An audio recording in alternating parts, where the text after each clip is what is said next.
बिस्मिल्लाहिर्रहमानिर्रहीम। तबारकल्लज़ी नज़्ज़लल फ़ुरक़ान अला अब्दिही लियकून लिलआलमीन नज़ीरा। अस्सलामु अलैकुम वरहमतुल्लाहि वबरकातुहू। मेरा नाम है क़ारी अबू बकर हयात और एक मरतबा फिर एक मुफीद वीडियो के साथ अपने चैनल पर आपको खुशामदीद कहता हूँ। इस वक्त मुसलमानों के अलावा मुसलमानों की कुरान के ऊपर जो खिदमात हैं ना, उन खिदमात चाहे पढ़ने के हवाले से हों, चाहे लिखने के हवाले से हों, चाहे तफसीर और तर्जमे के हर लिहाज से मुसलमानों ने इतनी खिदमत कर दी है कि काफरों को भी पता चल गया है कि मुसलमान कुरान करीम की तिलावत किस अंदाज से करते हैं। लेकिन उसके बावजूद अभी तक भी लोग मौजूद हैं जो अभी तक भी कुरान करीम की तिलावत को समझ न सके। मैं आपको दो तीन वाक़यात सुनाता हूँ, ख़ुद अंदाज़ा करिए उससे कि एक इदारा कई सालों से मुझे बुलाता है जजमेंट के लिए कि आपने फ़ाइनल जो क़िराअत कंपटीशन है उसमें आपने जजमेंट करनी है। तो जब भी मुकाबला ख़त्म हो हम इंतज़ार में रहें कि यार हमें बुलाएं, हम इनको कोई गलतियों के बारे में बताएं कि ये आप लोगों की गलती हैं, आइंदा मुकाबला आपका जब भी हो तो कोई थोड़ा सा गलतियों को फोकस करें। एक साल ऐसा हुआ कि उन्होंने जो बाहर से बंदा बुलाया ना, तो उस बंदे ने हमसे पूछ लिया, इदारा बहुत मशहूर मारूफ है, मेरी किसी इदारे या किसी बंदे की तौहीन करना मकसूद नहीं है, सिर्फ गलतियों को बताना मकसूद है कि आजकल हम लोग कुरान करीम के साथ कर क्या रहे हैं। तो जिस वक़्त उस आने वाले मेहमान ने मुझसे पूछा, कारी साहब इन लोगों ने ठीक पढ़ा, मैंने उनको इसलिए बताना ज़रूरी समझा कि उस बंदे ने इस्तिफ़सार किया, सवाल किया उस बंदे ने ना, तो शायद वो बंदा खुद जानता था। लेकिन अगर मैं कहता कि हाँ बिल्कुल इन्होंने ठीक पढ़ा, तो बंदा कहता कि जैसे पढ़ने वाले वैसे सुनने वाले, ये तुम्हारे जज हैं। तो मैंने उस बंदे को ज़्यादा देर उनके साथ गुफ्तगू नहीं की। अगर उनके साथ ज़्यादा देर गुफ्तगू करता ना, एक बंदे की मैं तजवीद को लेकर अगर उनको एक गलती बताना शुरू कर देता तो शायद मुकाबला ही ख़त्म हो जाता। लेकिन मैंने मुकाबले की भी और अपनी भी इज़्ज़त बचाने के लिए छोटा सा जुमला बोला। मैंने कहा जी बाकी तो सब सही है, लेकिन तजवीद इनकी थोड़ी बहुत दुरुस्त करवा के भेजा करें। उसका जो मुझे सबसे बड़ा नुकसान हुआ वो ये कि उन्होंने मुझे दोबारा बुलाना ही छोड़ दिया।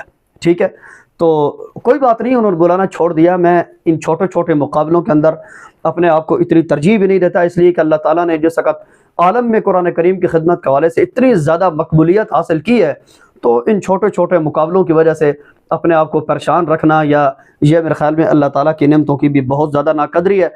एक एयरपोर्ट से दूसरे एयरपोर्ट तक ज़िंदगी में 8 घंटे मुसलसल सफ़र करना, यकीन जाने मेरी जेब में तो इतने पैसे भी नहीं है कि मैं गाड़ी का 8 घंटों का सफ़र कर सकूँ। जहाज़ पर 8 घंटे का सफ़र करना, ये कुरान करीम की, यकीन जाने ये कुरान करीम की बरकत से ही हमने किया ना।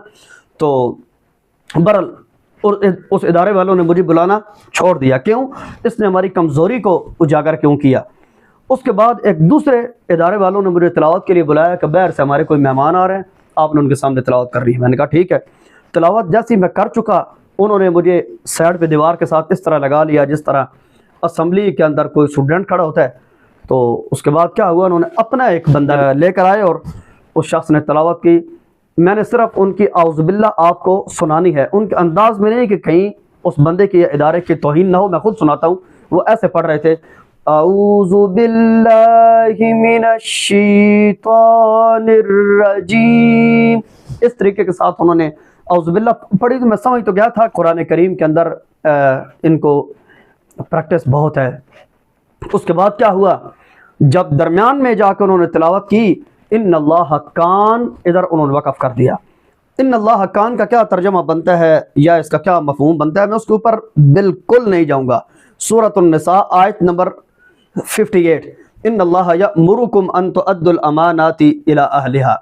ये वाली आयत खुद इसका तर्जमा देखें, कान का क्या मतलब होता है खुद आप तशरीह करें। मैं सिर्फ मुख्तसर से झलकी देना चाह रहा हूँ कि मेरी वीडियो लंबी ना हो।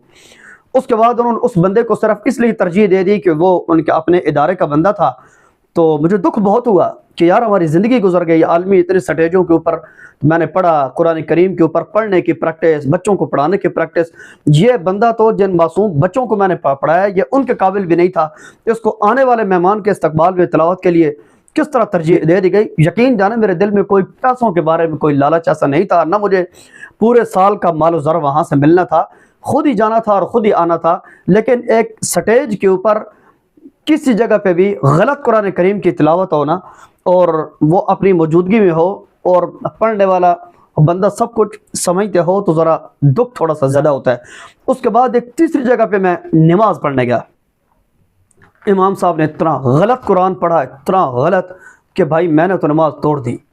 नमाज तोड़ी और थोड़ा सा टाइम पास किया, और जिस वक्त देखा कि नमाज हो गई अलग, उसी वक्त जमात से अलग होकर नमाज पढ़ना शुरू कर देता, तो नमाज मस्जिद में शायद फसाद बन जाता। तो मैंने माहौल को ख़राब करने से बचाने के लिए जमात के बाद जाके अलग नमाज पढ़ ली। नमाज के बाद जो मस्जिद के मुअज्जिन थे उनको मैंने बुलाया और उनसे मैंने दरख्वास्त की कि हाफिज़ साहब आपका क्या हाल है, आप ठीक ठाक हैं? ये जो इमाम साहब थे इनकी कोई थोड़ी सी तजवीज़ मेहरबानी करके दुरुस्त करवा दें, ये तो कुरान करीम के हरूफ भी बहुत गलत पढ़ते हैं। उन्होंने कहा किधर से आए हो आप? मैंने कहा कि सामने आपके ये कुरान करीम का क़िराअत का मुकाबला है, चैनल वालों ने हमें बुलाया हुआ है, हम यहाँ के मेहमान। का जल्दी निकल यहाँ से, जल्दी निकल। गुस्से से मुझे वहाँ से उन्होंने ज़बरदस्ती निकाला, और उसके बाद फिर जो हुआ वो मैं नहीं बता सकता। एक चौथी जगह पर मैं गया तो वहाँ एक मेहमान मुझे लेकर गए साथ, तो उन्होंने जाकर मेरा तारुफ कराया कि इनका नाम कारी बकर हयात है, या आलमी कारी हैं। मैंने कहा इनका नाम मैंने सुना है, कारी साहब नमाज़ पढ़ाएं। नमाज मैंने जैसे ही ख़त्म की उन्होंने मुझे मुसल्ले से हाथ से पकड़ा, हाथ से पकड़ के ले गए जूतों वाली जगह पे, जूते पहना के ज़बरदस्ती मुझे वहाँ से निकाला कि जल्दी निकल, मुझे नज़र ना आना। जब तक मैं चलता रहा वो पीछे से चौकीदारों की तरह देखते रहे कि इसको कोई नमाजी मिल न ले। ये 3-4 वाक़यात मैंने आपको सुनाने की ज़हमत या जसारत सिर्फ इसलिए कि न किसी बंदे का नाम लिया, न किसी इदारे का नाम लिया, कि भाई जिस वक़्त हम क़िराअत के मुकाबले करवाते हैं, किसी भी जगह पे तिलावत करवाते हैं ना, अगर हम खुद पढ़ना नहीं जानते, ठीक है। अब देखें ना, मेरा सारा काम है कुरान करीम के साथ। आप मुझे डॉक्टर वाली सीट पे जाकर बैठा दें कि मरीज़ को टीका लगाएं, तो मैं टीका तो लगा दूंगा, लेकिन वो मरीज़ ठीक होने के बजाय कहीं और ही जाएगा। या मुझे आप वकील की सीट पे जाके बिठा दें तो मैं फ़ैसला तो कर दूंगा, लेकिन वो फ़ैसला इस किस्म का होगा कि वो बजाय जोड़ के तोड़ ही बनेगा। तो भाई एक कुरान करीम आपने देख के पढ़ा नहीं, आप उसके बारे में समझते नहीं, आप उसके बारे में जानते नहीं, तो किसी जानने वाले को जिस वक़्त आप बुलाते हैं तो उसके ऊपर एतमाद रखा करें। ये मीडिया के ऊपर आके ये गुफ्तगू करने का मकसद ये है कि देखें कुरान करीम हमारी इंतहाई अदब के काबिल और इंतहाई पुरतासीर किताब है। हम अपने ओहदों के साथ, रिज़्क़ के साथ, हम इदारों के साथ तो मजाक करते ही हैं, लेकिन कुरान करीम को तो हमें कम अज़ कम महफूज रखना चाहिए। कुरान करीम भी आज हमारी मजाक की किताब बन चुकी है। अगर किसी जगह पे जाके बताते हैं कि भाई इसको थोड़ा बहुत दुरुस्त करवा दो, अगले लोग सिर्फ नाराज़ नहीं होते, गिरबान फाड़ने तक जाते हैं। और किस जगह पे लोग अगर बुलाते ही इस काम के लिए हैं कि यार थोड़ा सा गलत सही हमें बता दो, वहाँ थोड़ा सा मुंह खोलने की कोशिश करते हैं तो अगले चलते बनते हैं। और जो सारी ज़िंदगी जिस काम के ऊपर मेहनत की है, जहाँ पे जाके दिल से पढ़ते हैं, लोग अच्छा पढ़ने की वजह से धक्के मार के निकाल देते हैं। हमें इस बात का दुख नहीं है, अल्लाह ने इतनी इज्जत दी है, यकीन जाने कुरान करीम के सदक़े से, कि इन छोटी छोटी चीज़ों को माइंड करना यह तबीयत नहीं है। लेकिन मैं बाअसर लोगों तक सिर्फ ये बात पहुंचाना चाहता हूं कि भाई आप जो मुकाबला जात करवाते हैं ना, मुकाबला जात के अंदर जो कुछ हो रहा होता है आने वाला बंदा खुल के आपको नहीं बताता। जिस मस्जिद के अंदर इमाम साहब नमाज पढ़ा रहे होते हैं, कभी किसी ऐसे बंदे को पीछे ला खड़ा करें जो वाकई ही कुरान पढ़ता हो कि यार इस बंदे के पीछे 40 साल हो गया मुझे नमाज पढ़ते हुए, इसको पढ़ना आता है, यानी सोनों पीछे खड़े होके। लेकिन अगर वो पीछे आने वाला डायरेक्ट इमाम साहब से मुखातिब होता है, वो तो घर छोड़ के आएगा ना उसको, जिस तरह मैं अगले मुझे पहुंचा के आए हैं 2 जगहों पे। इसलिए आपने मेहरबानी करके या तो इन बातों पे अगर अमल के काबिल हैं तो लाजमी करें। इदारों में मुकाबले हो रहे हैं, इदारों में अगर कुछ ऐसे लोग मौजूद हैं जो कुरान करीम पढ़ने में आप समझते हैं कि माहिर हैं, तो आपको ज़रूर पता होगा। आजकल तो मुसलमानों से कुरान सुन सुन के काफरों को पता चल चुका है कि मुसलमान कुरान किस तरह पढ़ते हैं, तो मुसलमानों को नहीं पता कुरान कैसे पढ़ते हैं। लेकिन उसके बावजूद चाहे कोई डॉक्टर है, चाहे कोई वकील है, चाहे कोई जज है, चाहे किसी भी शोबे के साथ ताल्लुक़ देखिए रखता है, तो कुरान करीम की तिलावत के बाद अपने बंदे को तरजीह देना, चाहे जैसा कैसा भी है। आने वाला बंदा अगर गलती बता रहा है तो उसको इदारे से निकाल देना। मुझसे आज तक ऐसी तिलावत नहीं हुई, आने वाला पढ़ गया वो मेहमान है, हमने उसको चलता किया।